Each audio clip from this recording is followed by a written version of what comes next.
It is a rite of passage for many. For others, it's a financial necessity, and especially right now, as the job market remains tough for many workers.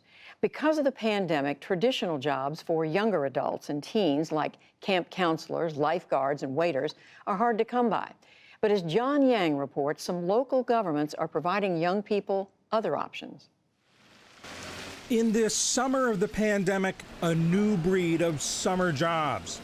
These are 2 consent forms. Like working at this drive-through COVID-19 testing site in the parking garage of a Montgomery County, Maryland community center in suburban Washington, D.C.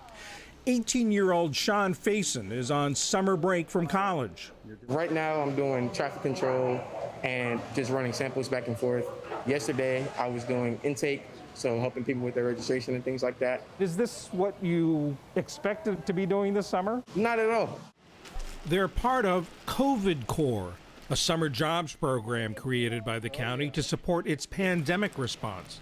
About 100 people, ages 16 to 23, are paid $14 an hour, the county's minimum wage, to do things like distribute food to vulnerable families, disinfect county pools, put up signs to raise awareness about COVID-19, and, like at this testing site, help track the virus itself. In a way, it's a civics building exercise. Mark Elrich is Montgomery County's top elected official. I think it's good for them. They can kind of see up close what people do. They get to see up close what people are going through. For many teenagers, government-run summer jobs programs are especially important this year as traditional summer jobs have dried up. In July, the teen unemployment rate was 19%, nearly twice the overall rate and up from 13% last year. 17-year-old Mekti Wilson usually spends her summers as a counselor at county day camps, but they were canceled this year. I'm extremely lucky because I know I have some friends that are struggling to find jobs due to Corona.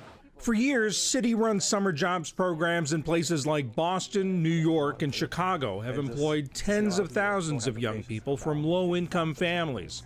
University of Michigan economist Sarah Heller. On average, in the past, kids have been earning between $700 and $800 more than they would have otherwise. And in families that are living in neighborhoods where median income is about $35,000, that's a lot of money. That's even more important this summer as many parents have lost jobs or taken pay cuts because of the pandemic. And so the money that these programs provide seems very likely to help fill a gap between need and income right now. Studies have also found that city-run jobs programs have unexpected longer-term benefits. 2 to 7 years after the program, it's not improving future employment outcomes. What it is doing is generating big reductions in violence and criminal justice involvement. The pandemic led some cities to cancel this year's programs because of safety concerns. In Chicago, officials were determined to find a way for its summer jobs program for teens and young adults called One Summer Chicago to continue. Chicago Department of Family and Support Services Commissioner Lisa Morrison Butler. There was never a moment where we considered not going forward with One Summer. There were also moments, however, where we were really scared about what that meant because it was so difficult to figure out how we would reimagine it in the time that we thought we had. How did you reimagine it? Well, we took it all virtual. Do you each have the app in front of you? For example, multiple times a week, these participants attended a computer coding class via Zoom. They were paid to learn, but they also developed an app to coordinate laundry pickup and delivery for people who were trying to stay isolated. For 23-year-old Jalinda Hawkins, it was a lifeline. The first class, we dived straight in. I'm like, oh, this is kind of interesting, and I was willing to learn more about it. And I loved it. I love it. Before, Hawkins was unemployed, not because her job went away, but because she had to quit to take care of her 2-year-old son, Terrell Jr., when his daycare closed because of the pandemic.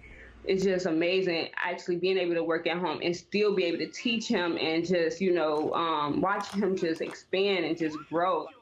While her coding class was temporary, Hawkins hopes the skills she's learned and the connections she's made will help her find a permanent job. And working on the app made her feel like she was making a difference. I always wanted to come up with a solution to help my community and help the world, make the world a little bit more better. In Maryland, Sean Faison has that same satisfaction. I'm benefiting from being able to say that I am helping keep our community safe and secure, giving back in whatever way I can. A sense of purpose in the midst of a most challenging summer. For the PBS NewsHour, I'm John Yang in Silver Spring, Maryland.